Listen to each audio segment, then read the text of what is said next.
ఏపీలో కొత్త రేషన్ కార్డుల జారీ ప్రక్రియ ఇవాళ ప్రారంభమైంది.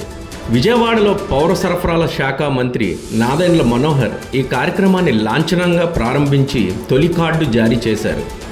ప్రభుత్వం నిర్ణయం ప్రకారం మొత్తం 4 విడతల్లో ఈ స్మార్ట్ కార్డుల జారీ ప్రక్రియ జరగబోతుంది.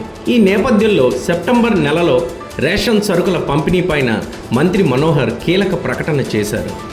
విజయవాడ వరలక్ష్మి నగర్లో మంత్రి నాదెండ్ల మనోహర్, కలెక్టర్ లక్ష్మీషా ఇంటింటికి వెళ్లి స్మార్ట్ కార్డుల పంపిణీ చేశారు.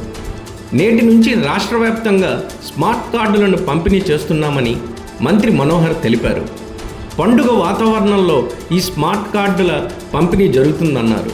సుపరిపాలనలో భాగంగా ప్రతి పథకాన్ని, టెక్నాలజీని అందిపుచ్చుకొని అందరికీ అందేలా చర్యలు తీసుకుంటున్నామని ఆయన తెలిపారు.